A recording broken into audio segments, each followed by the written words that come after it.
Hello, ladies and gentlemen, boys and girls, dog, cats, and squirrels, or anybody who might want to listen to an old man like me. Hello, world. Hello, money. Hola, dinero. Hola, mundo. Man, get out of my way. I got a date with that end zone. Touchdown, Colorado. Fireworks, please. Colorado Buffaloes. I said Colorado Buffaloes. Buff Nation. Oh, I didn't hear nobody. I said Colorado Buffaloes. Buff Nation. I'm back. Standing on a tall stack. You see that money? I'm only 5'5". But when I stand on this stack of money, man, I'm 6 feet 8 and I'm real tall. What you talking? I'm your host, Gerald Costello. On a Saturday. Woo! On a Saturday. Woo! On a Saturday. For us to go kick some butt. Man, I'm getting tired of being pushed around. Now, you know, I got to eat crow on Mondays when we lose. Colorado Buffaloes. Pretty much everybody already know that. They follow me. And we eat it together because, you know, we all run together. And we got to change that. We're going to have to change that. But before I get started, guys, I got to take a little side note. There's a defensive lineman over there at TCU. Now, I don't even know whether he was playing when we beat TCU back in the day when Coach Bryant started his football career. And the first game was TCU, and they got a beat down from Colorado. They had just came off a championship run against Georgia, and Georgia beat them down. Georgia, Ohio State, I think it was Georgia, I can't remember now. But it was an ugly championship game, probably one of the worst I had ever seen. And it was pathetic. But anyway, this gentleman, he talking out the side of his mouth. He's a defensive lineman at TCU. He said, "You don't know Jordan Seaton." I had to laugh on that one. The best offensive lineman in the whole country. Numero uno, number one. And he don't know who Jordan Seaton is. I don't know if that was a slight. I don't know. I don't know whether Jordan Seaton even took that personally or not. But I got a feeling today that young man gonna really know who Jordan Seaton is because this needs to change. And as you can see it right here, this needs to change. What needs to change, Mr. Costello? I thought you'd never ask. Well, let's talk about it. Jordan Seaton needs to introduce himself today to that young defensive lineman who said he don't know Jordan Seaton. And I don't want him to email him. I don't want Jordan Seaton to TikTok him. I don't want him to YouTube him. I want him to personally meet this young man on the field today. Mano y mano. Mano o mano. That's hand-to-hand combat, baby. And yeah, he'll get to know who Jordan Seaton is today. That's going to be a heck of a combination right there. This defensive lineman and Mr. Jordan Seaton. If he line up on Jordan Seaton, yeah, he going to have a bad day. He going to have a bad PFF grade tomorrow when they look at his grade. You can believe that. When you talk about running up against Jordan Seaton, you better bring your A game, young man. You know, talking is one thing, but action is another. You can talk all day long, but the action speaks for itself. We'll see what you do against Jordan Seaton if you line up against Jordan Seaton. Anyway, I digress. Let's keep it moving. Colorado Buffaloes. All right, now we got off of Jordan Seaton. Major injury issues, guys, which is very, very serious. Even though we got all these guys that's out, you're going to see this, man, I mean, it's like who's who on the football team that's injured. You know, like that celebrity list we used to always look at of who's who. Man, look at this injury list right here, man. God, look at all the injuries we have. And particularly at the defensive tackle spot, where we really need all our defensive tackles, man, so we can run them in and rotate them so nobody get tired and we can punch that offense backwards into the quarterback. Whew, it's going to be suspect today, man. We're in trouble. I didn't know we had these many defensive tackles injured. God, look at that list up there. I mean, we got a lot of guys out. And, you know, Anquan Barnes, number 92, which you see, doubtful, questionable.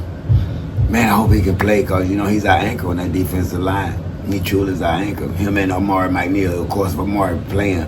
But I love when Anquan playing right next to Amari McNeil. That's a lot of beef up front, bro. You know what I'm saying? And it's hard to push them two guys around. You better believe that. So, yeah, but we got a lot of injuries. Colorado Buffaloes, it hurts, man. It hurts because we need all our all our staff. We need all our staff and all our players. Okay, so yeah, again about Anquan Barnes, like I said, he's our ankle. He's questionable, probable, something of that nature, what you see up here. But I hope he can get to play today. I really need Anquan Barnes on the football field today. And we need to stop that run too. All right, we're going to keep it moving. Out there, Grace, Colorado, Buffalo. Let's keep it moving. What's next in line, Mr. Costello? Hey, guys, we got to get Draylon Miller that rock, man, that football today, man.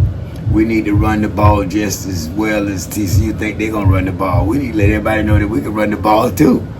Man, we really can. I mean, it's the best offensive I've seen in 2 years, man. This is our third year with the offensive line trying to run a football with a running back. We got it now. We got a beautiful offensive line, especially going over that left tackle over there of Jordan Seed and Xavier Hill over there. Man, they open wide holes, man, enough for a tractor trailer to come through. That's what I used to always like. Man, what you talking about? You see tractor trailers come through there, you mean you done did your job as a as offensive tackle and the offensive guard. And those two open up the door, man. I mean, you can walk on the Red Sea. They open up the field like a Red Sea. I'm serious. It's amazing. I love that Jordan Seaton and Xavier Hill guys. If you haven't, just start paying more close attention over there on that left tackle and left guard right there. Jordan Seaton, Xavier Hill next to each other. They open up some massive holes, man. And they do great blocking as well. And but yeah, Draylon Miller got to have that rock, man. That young man hungry. I tell you, he's hungry. And you know, when the dog hungry, man, you gotta let the dog eat, man. You don't want to keep the dog starving. Let him eat. And today, Draylon Miller, I think you're gonna have a field day where you can eat, young man. You're gonna eat today. Yes, sir. It's Miller time. It's Miller time. Not drink beer time. It's Miller time. This young man needs to score about 3 touchdowns and just run over all over TCU. Let them know who Draylon Miller is, number 6. I'm number 6. What you talking? That's what I'm talking about. Draylon Miller, I look forward to you having a great game today, young man. All right, so we'll keep it moving, man. Oh, wow, guys. Another side note. You know, Coach Prime had a secret meeting with Kaidon Salters. I guess it wasn't supposed to get out, but somehow it did get out. And I would love to have been there fly on the wall with Coach Prime talking to Kaidon Salters. All he probably did, from my perspective, I would think Coach Prime sat there and told this man, listen, you're one of the best quarterbacks in the country. Don't let you think one time because Liberty is a Group 5 that you can't do what Power 4 quarterbacks do here. Yes, you can. If you did all that over there at Liberty, man, a quarterback is a quarterback regardless of what division you in. If you balling, everybody in the world gonna see it. And Kaidon Salters can ball, guys. He just don't have the confidence right now. So Coach Prime took that secret meeting with that young man and built his confidence back up. And I think we're going to see another Kaidon Salters again today that we seen against Delaware. He's finna do his thing. I really got a feeling that this young man going to have a field day. If you had a private meeting with Coach Prime, you can best believe Coach Prime let you know that, man, we need you. We need you today. And we need you to play well. And we need you to play your game. Run and throw the ball. When you see somebody open, throw it. If you don't see nobody open, run it. You got my green light. Young man, run the ball. You know what I'm saying? If you see something, say something. We're going to get this done today, right? And he probably said, yes, sir, Coach, we're going to get it done today. Here we go. What you talking? Anyway, I just wanted to mention that. My Coach Prime had a private meeting with his star quarterback. And just reasserting his confidence. That's all it was. But nothing, he didn't get reprimanded or anything like that. The man's still playing good baseball, but he need to step up to another level. That's all Coach Prime wanted him to do, step it up to another level. All right, guys, now can history repeat itself? What you mean by that, Mr. Costello? Well, we had encountered TCU, our first game with Coach Prime as a coach for the Colorado Buffaloes. And, man, I'm going to tell you, one of my fan favorites, he left, but his name was Dylan Edwards. Young ladies and young men, let me tell you that Dylan Edwards, he had a show. I mean, boy. He put himself on the map. That's why he's well known over there at Kansas State now. He's going to have a great year this year because it's going to be his team. Shout out to you over there, Dylan Edwards. Sorry you left for Colorado, man, but I know that's your home and you want to play in front of your parents. I understand. No problem, but I love you, boy. That Dylan Edwards did his thing, boy, against TCU. Man, I never forget that. That was one of the greatest games I had seen, man. I'm serious. TCU didn't expect what Colorado brought to them. Because remember, they had just came off a championship game with Georgia, and Georgia beat them down. It was ugly. And then they came into to this game with Colorado. Their first game, they had just a season prior was 4-12, brother. And everybody was laughing at them, thinking, man, we're going to beat these guys down. And it was reversed. But anyway, I digress. We beat TCU up. So today, can history repeat itself? Yes, it can. Even with all our injuries, as Coach Prime always say, next man up. Next man up. Next man up. That's why we got the players that we have, man. We got depth this year, man. Even with all those injuries that you see that we done sustained, with all the players, we still have a lot of depth. We still have a lot of depth. Thank God that we still have a lot of depth. And we're going to be competitive today, and we're going to win this game today. The score going to be Colorado 28, TCU 21. That's what I feel in my heart today. That it's time for Colorado to turn this thing around and let's go run the table, man. We might still have a chance getting in the Big 12 championship because we don't know how this is going to play out. Everybody is so doggone competitive and equal in talent and play. It's amazing. This Big 12, I mean, everybody's right there. And nobody's separated yet. Nobody's separated yet. It's crazy. Even though we have 2 conference losses, that we still may not be out of it.